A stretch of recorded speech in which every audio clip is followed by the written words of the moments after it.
What is going on, everybody? My name is Salem Soni and welcome to my YouTube channel. Is it possible for you to have a best friend of the opposite sex and just be platonically a friend and not have feelings, cut and emotions, or start thinking differently about someone? This was birthed out of a discussion I was having with a friend of mine. The reality of relationship, and especially keeping friends of the opposite sex while being married. It's not whether or not this is possible, but whether or not this is beneficial. I've grown up in a family. I had 3 sisters, so I've been surrounded a lot having sisters, and many of my best friends, especially growing up, from high school, and as I got older, many of them were women.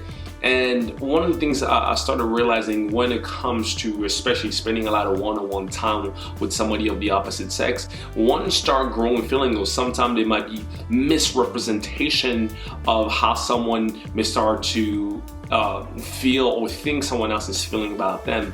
The reality is, just to be blunt, some people can be naive. Some people can be naive of interpreting a certain feeling or a certain word that somebody said. I remember a sentence that my mother had spoken to me one time, and it's actually, spoken more volume to me as I've grown up. And this is what it says: that men sometimes have a big mouth, that's why they speak so much, and girls have big ears, that's why they're always willing to hear what the guys are saying. The reason I find that rather humorous is because it is reflective of what this question is raising.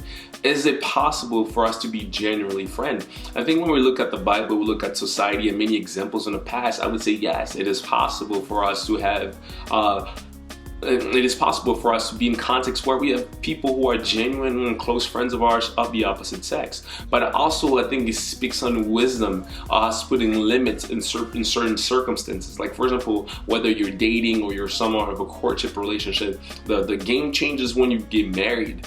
For example, many people, when you're going through a certain situation with your spouse or your loved one, you want to speak to a friend about it. Think about how, in a case of a guy, how your wife would feel that you're going to talk about some of the issues you're facing to another girl. Even if she's really good friends with that girl, it just wouldn't really sit well with her. The same thing would be also the opposite. A girl going to speak about the issue, the marital issue that she's facing with another guy, the husband wouldn't feel very comfortable about that situation. I think there must be a little bit of us being very aware of this being a real situation. For example, putting limit on the amount of time we spend with someone of the opposite sex. If you're not married or if you're just both singles, that's also another reason for you to be even more careful, because don't be surprised you spend so much time with this individual. You spend long phone call hours over the phone, even if you don't have any intentions to catch feelings for this individual. You just will.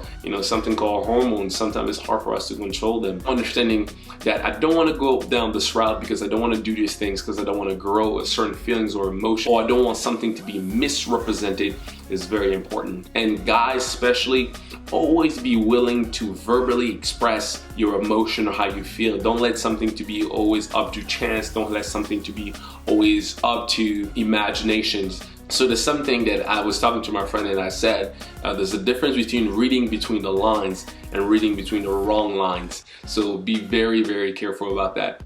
But again, let me know in the comment section, what do you guys think? Is that a possibility? What would you do in your case? What have you done in your case? For those of you guys who are married, you see the Bible says there's wisdom in a multitude of counsel. So it doesn't mean that the counsel only has to be of guys if you're a guy, or a girl if you're a girl. So let me know what you guys think. I would love to kind of hear what is your opinion about this. Let me know in the comment section below. Thumbs up this video if you really like it. I would appreciate it as well if you subscribe, so you'll get a chance to hear more on things that were discussed and topics similar to this one. Remember guys, your God's very best. Be blessed, and I'll see you guys next time. See you.